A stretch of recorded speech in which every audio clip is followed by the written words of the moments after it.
And I mentioned to you that once we talked about right triangles, we would come back and see how these can be used in calculations. Okay, so I'm going to show you a process to answer these questions. The process is identical. It looks a little bit different, but the step-by-step, the rules are identical. Okay, so the first step is going to be to connect your radius to the point of tangency, okay, for each circle. Okay, so x is my common external tangent. So if I connect a point of tangency to my center to form those two radii, okay, and I'm going to then label all my information. So here my radius is 7, my radius is 14, and I'm told that the distance of these centers right here is 27. Okay, so what I've done right there is I've connected my radius to the points of tangency, and then I labeled all my information. Okay, once you do that step, what you're going to do next is you're going to extend the radius of the smaller circle.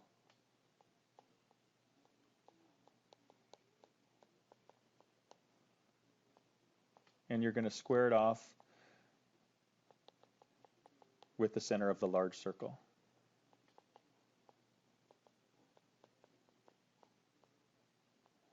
All right, so here's what I mean by that. So if we form a right angle here at this large circle, okay, and we extend that out, and we continue this radius down, and what we're going to do is create the squared off figure, which is a rectangle. And so step 3 allows us to create this large rectangle where opposite sides are equal. Okay, so that means when I look at this right triangle that's formed right here in pink, opposite side is x, okay, and I can find this measure here because I know that this whole length is 14. If this upper portion of it is 7, that leaves another 7 for this small portion. So if I were to just kind of pull this triangle out in pink, I have this right angle here. I found my length 7. I was given 27 for the distance from the centers. And again, if I took this 14 minus this 7, I'm left with the length of this side 7.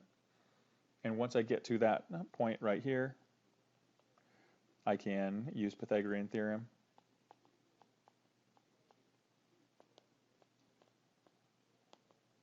to solve. Okay, and so I get x squared plus 7 squared is equal to 27 squared. Subtract 7 squared from both sides, extract my square root, and I get x is equal to, as an exact answer, it would simplify to 2 root 170, and in this particular case it asked me to round to 2 decimal places, so I get approximately 26.08 as my solution. Okay, I want you to see if you can follow those same 4 steps in this common internal tangent and see if you can find what y is. Like I said, the figure is going to look a little bit different, but the set of rules and the steps are identical. Okay, so try this on your own and see if you can find the value for y, please.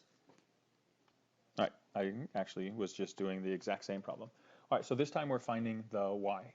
So when I want to construct my, connect my radius to the point of tangency, a radius and a tangent line intersect at 90-degree angles. So these are both right angles when I draw those in. And my radius is 7 and 14, so I can label what I have.